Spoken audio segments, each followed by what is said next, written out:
Welcome back to Book to Read, episode 16, and we're diving deep into Paulo Coelho's The Alchemist. The Alchemist. A book that's touched millions of lives and sold over 150 million copies. Oh, yeah. Yeah. It's pretty phenomenal. Yeah. Translated into 80 languages. That's wild. That's wild. Yeah. And before we get lost in the sands of self-discovery, a quick shout out to our friends at Bookspace. If you're finding yourself wanting to chat about The Alchemist, share favorite quotes, or just geek out with fellow bookworms, Bookspace is the app for that. Definitely check it out. Yeah, check out the link in the show notes. Yeah.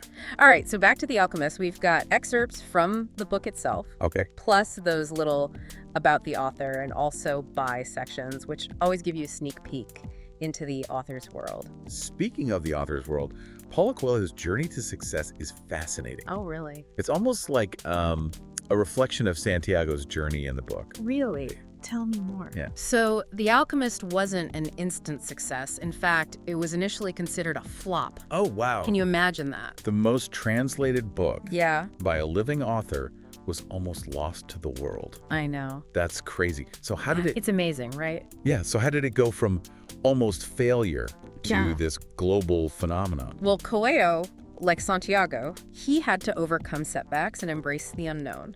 And he believed in his dream, kept pushing forward, which is exactly what The Alchemist teaches us to do. I love that. Yeah. It's very inspiring. It's very meta in a way. It is. Yeah.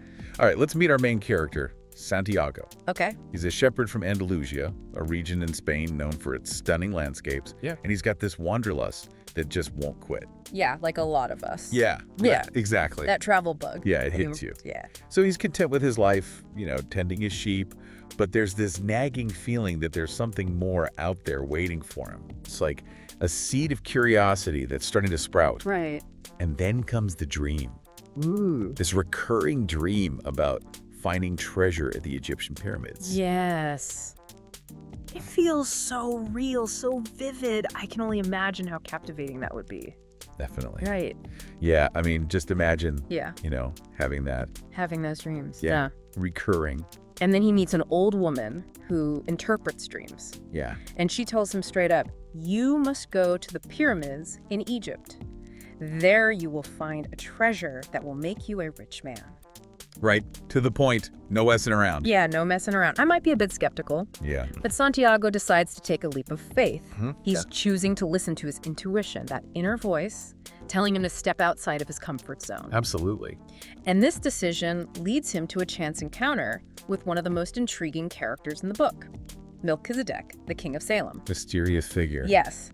So he's like this wise sage. Yes. This guide who appears at just the right moment. Right, when Santiago needs him. Yes. Yeah. And he introduces Santiago to the concept of the personal legend. This is huge. So when he says personal legend, what exactly does he mean? He's talking about that deep down desire within us all. That thing we're born to do. Okay. It's like it's our unique purpose. It's like a calling, a path that's meant for us. It's like that feeling you get when you're doing something you love and time just melts away. Exactly. Yeah. 100%. Yeah. Yeah. Yeah.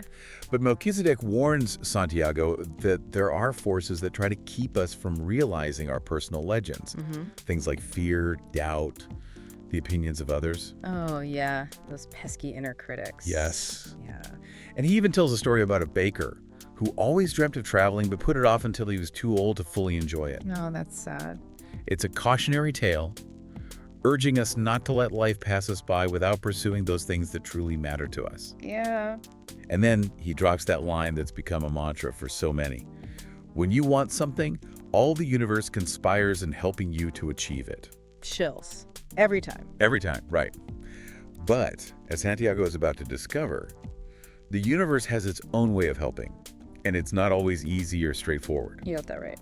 So what happens? Does Santiago just waltz off to the pyramids and find his treasure? Ooh. If only it were that simple. Okay. No, shortly after deciding to pursue his personal legend, he gets robbed of everything he has in Tangier. Oof. Talk about a setback. Yeah, you think the universe is on your side, Yeah. and then bam, everything's gone. Wow. I can only imagine how disheartening that would be. It'd be so disheartening. Yeah, definitely a test of his commitment. So he's at a crossroads. He could easily become bitter and cynical, blame the universe for his misfortune. Right. It'd be easy to just give up, Yeah. throw in the towel. What does he do? He chooses to be an adventurer, Good for him. not a victim. He refuses to be defined by this setback. Love that. Yeah. There's such a powerful message in that. It's about choosing our perspective. Yeah. Even when life throws us a curveball. And this shift in mindset allows Santiago to continue his journey. It does. He finds work with a crystal merchant, a man who, ironically, has also given up on his own dream of traveling to Mecca. Oh, the irony. Yeah, so this crystal merchant is an interesting character. Yeah, I like him. He's living this life of security and routine, but there's also a sense of unfulfilled longing in him, isn't there? You can see it in his eyes, Wow. that longing. Right. That what if. And Santiago, even though he's working a menial job, is still actively pursuing his personal legend. He brings new ideas to the crystal shop, even suggesting they serve tea in crystal glasses to attract more customers. Oh, I like that. Yeah, he's thinking outside the box. Yeah, that's a great idea. Yeah, Very creative. and wouldn't you know it, that simple idea takes off. It does. The shop is bustling, business is booming. Yeah, It's like the universe is saying, see, I told you I was helping. I gotcha. Right. But it's not always in the way we expect. No, definitely not. So what does all this mean for our listener? Why should they care about Santiago and his journey? Well, it makes you think, doesn't it? Have we put our own personal legends on hold? Are we letting fear or doubt hold us back from pursuing those things that truly matter to us? That's such a good point. Yeah. The Alchemist reminds us that it's never too late to start listening to that inner voice, to take a chance on ourselves and our dreams. Absolutely. I have a feeling Santiago's journey is just getting started. Oh, yeah. He's found love, He has. faced challenges, and learned valuable lessons. He's growing, Yeah, evolving. but there's still so much more to uncover. Oh, there's a lot more to come. I know, I'm excited. Me too. All right, we'll have to dive into all of that in part 2 of our deep dive into The Alchemist. So stay tuned, listeners, because the adventure continues. Don't go anywhere. As Santiago ventures deeper into the Sahara, he stumbles upon an oasis.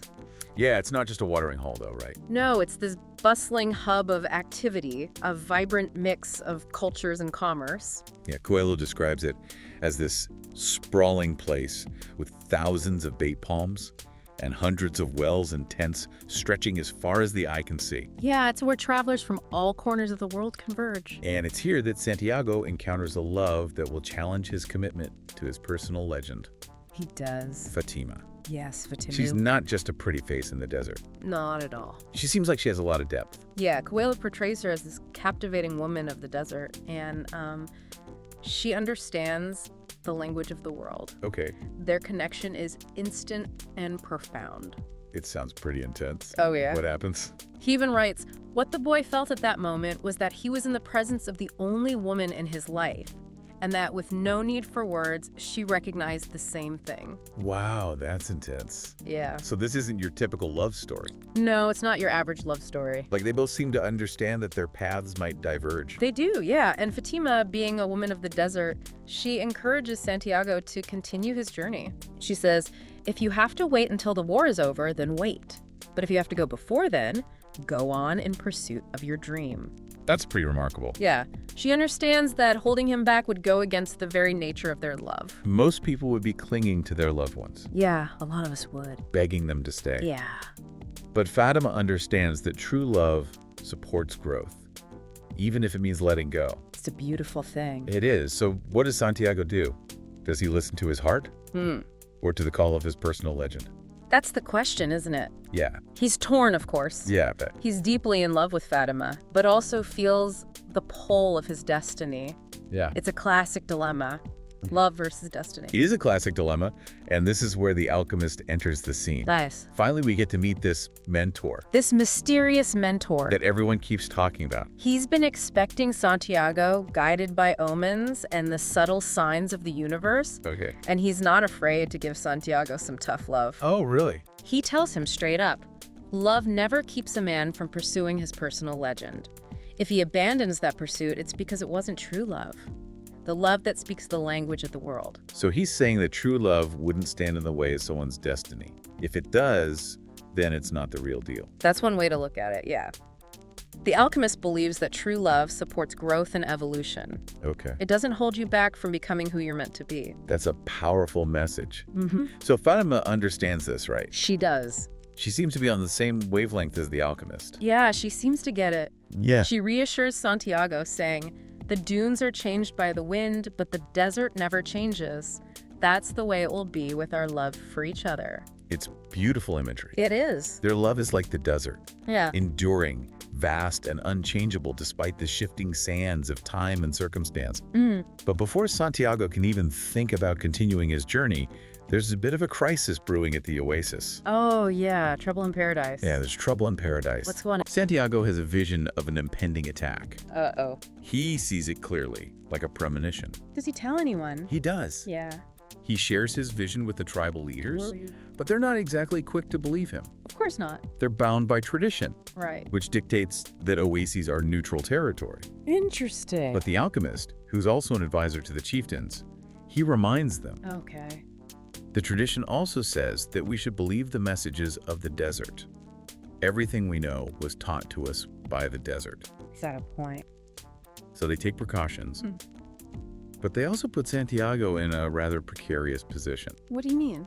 It's like, okay, we'll listen to your warning, but if you're wrong. Ooh, that's a lot of pressure. There's a lot of pressure. Yeah. He's told that if even one weapon from the oasis's defenses isn't used by the end of the next day, that weapon will be used on him. Oh my goodness. Yeah, talk about pressure. That's a lot to handle. But I guess this is a real test of courage for Santiago. Yeah, it's a big one. It's about trusting his intuition, even when others doubt him, and accepting the consequences of his actions. Absolutely. And just when you think he's managed to avert disaster, a new character appears on the scene. A mysterious horseman dressed in black, with a falcon perched on his shoulder. Ooh, that sounds interesting. Yeah, this sounds cool. Who is this mysterious figure? It turns out it's the Alchemist himself in disguise. What? Yeah. I did not see that coming. He's testing Santiago's courage and commitment. The Alchemist draws his sword, holds it to Santiago's forehead, and demands to know, why did you read The Flight of the Birds? Okay, so this is serious. It's like a final exam, and Santiago's life is on the line. How does he respond to this challenge? He stands his ground. Santiago says, I read only what the birds wanted to tell me. They wanted to save the oasis. Tomorrow, all of you will die because there are more men at the oasis than you have. Wow. Yeah, he's not backing down. He's brave. He's owning his actions and his connection to the language of the world. And the Alchemist, what does he make of all this? Well, he's impressed. He says courage is the quality most essential to understanding the language of the world. He sees that Santiago possesses the inner strength to continue his journey and agrees to guide him across the desert to the pyramids. But before they set off on this final leg of the journey, the Alchemist drops another wisdom bomb. Uh-oh. What is it this time? Yeah, he tells Santiago, wherever your heart is, that is where you'll find your treasure. Ooh, that's deep. It is deep. What do you think it means? Well, it suggests that the treasure we seek might not be a physical thing or a specific location. Okay. It could be a state of being, a way of living in alignment with our deepest desires. Yeah, it's about trusting our intuition and following that inner compass. But I have a feeling the journey to the pyramids won't be a walk in the park. Probably not. I have a feeling there's more to come. Oh, definitely. There are more challenges and trials ahead for Santiago. He'll have to face his fears, embrace the unknown, and ultimately decide what his true treasure really is. This is getting good. I can't wait to find out what happens next. Listeners, be sure to join us for part 3 of our deep dive into The Alchemist, where we'll uncover the final leg of Santiago's journey and explore the deeper meaning of his quest. So we left off with Santiago and the Alchemist about to embark on that final leg of their journey to the pyramids. Right, the moment of truth. Yeah, I'm really curious to find out if he actually finds the treasure he's been searching for. What do you think? Well, the journey itself is already a treasure trove of experiences and wisdom for Santiago. You know, he's learning to listen to the desert, to trust his intuition, and to understand the interconnectedness of all things. That's true. But he's come so far, faced so many obstacles. I can't help but wonder if there's a tangible reward waiting for him at the end. Let's see. As they journey deeper into the desert, they face all sorts of challenges. Santiago witnesses tribal warfare, encounters bandits, and constantly battles his own doubts and fears. Oh, I can imagine those moments of doubt creeping in. It would be so easy to just return to the comfort and love he found with Fatima at the oasis. Exactly. But the alchemist is there to guide him, to remind him that he's come too far to give up now. And through these challenges, Santiago gains a deeper understanding of the soul of the world, that universal force that connects us all. The soul of the world. It's a concept that's woven throughout the book, isn't it? It is. Can you explain it a bit more for our listeners who might not be familiar with it? Yeah, it's like this invisible energy that flows through everything, connecting all living beings, the earth, the wind, the sun, everything. It's the source of all creation and the force that drives us towards our personal legends. So it's not just some mystical idea, it's a real force that we can tap into. Exactly. And the alchemist helps Santiago experience this connection firsthand. He even shows Santiago how to transform himself into the wind. Wait, what? Turn into the wind? How is that even possible? Well, of course, it's a metaphor. It's about tapping into our inner power, becoming one with the forces of nature. It's about recognizing that we're not separate from the world around us, but a part of something much larger and more magnificent. That's a beautiful image. It's about letting go of our limitations and embracing the infinite possibilities that exist within us and around us. Right. And through these experiences, Santiago begins to realize that the true treasure isn't some pot of gold buried beneath the pyramids. It's the journey itself, the wisdom gained, the transformation he's undergone. So the real treasure is the growth he's experienced along the way. That's a powerful message, but I wonder if Santiago sees it that way yet. Well, the alchemist knows that Santiago needs to complete his journey to reach his destination to fully grasp this truth. And so they continue their journey, eventually finding themselves captured by a tribe of desert warriors. Oh no, this doesn't sound good. What happens to them? It's a tense situation, but the alchemist, ever resourceful, uses his knowledge of alchemy to convince the tribe's leader that he and Santiago possess great power. He even claims that he can turn lead into gold. Wow, that's a bold move. So is he just trying to trick his way out of trouble? It could be seen that way, but it's also a demonstration of the alchemist's deep understanding of the world. It's about transforming the ordinary into the extraordinary, about seeing the potential in everything. It's like he's saying that we all possess the ability to create something magical out of seemingly mundane circumstances. It's about shifting our perspective and recognizing the possibilities that exist all around us. Exactly. And as they continue their journey, the alchemist shares a story with Santiago that highlights this idea of unexpected outcomes. It's the story of a father who dreams that the words of one of his sons will be remembered throughout the world. Okay, I'm intrigued. Tell me more about this story. So the father believed the prophecy applied to his son, the poet, but he later learns that it was actually his son, the soldier, whose words became immortalized. The soldier? How did that happen? The soldier, a Roman centurion, encountered Jesus and uttered a simple but profound phrase, "My Lord, I am not worthy that you should come under my roof, but only speak a word and my servant will be healed." Wow. It just goes to show that our actions can have a ripple effect far beyond what we can imagine. And sometimes it's the most unexpected moments or individuals that leave a lasting impact on the world. Precisely. And that story resonates with Santiago. He realizes that he doesn't have to be a famous poet or a powerful leader to fulfill his personal legend. It's about living authentically and embracing the journey wherever it may lead. That's such a powerful realization. But what about the treasure? Does Santiago ever find what he was looking for at the pyramids? Well, he finally reaches the pyramids full of anticipation, but instead of finding a buried chest overflowing with jewels and gold, he finds nothing. Oh no. After all that, all the hardship and sacrifice, he finds nothing. That's heartbreaking. He's devastated, disillusioned. He sits there contemplating his journey, wondering if it was all for nothing. But as he sits there, his heart speaks to him, echoing the alchemist's words. Be aware of the place where you are brought to tears. That's where I am, and that's where your treasure is. Wait, what does that even mean? Where's this place that brings him to tears? And at that moment, Santiago realizes that his tears are falling on the very spot where he'd buried his treasure back in Spain long ago. Wow. That's incredible. So the treasure was never at the pyramids. It was back where his journey began. It was within him all along, waiting to be discovered through the journey itself. Exactly. It's a beautiful full circle moment. The treasure was never about material wealth. It was about the self-discovery, the growth, the transformation he experienced along the way.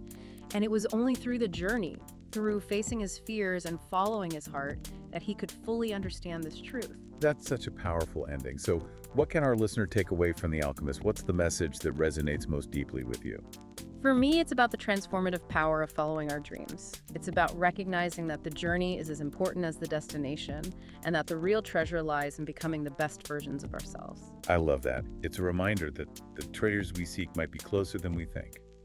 Sometimes they're hidden in plain sight, waiting for us to open our hearts and minds to the possibilities. And it's never too late to embark on that journey of self-discovery. The Alchemist reminds us that the universe is always conspiring to help us achieve our dreams, even if it's not always in the way we expect. Well said. Thanks for joining us on Book to Read. Until next time, happy reading, everyone.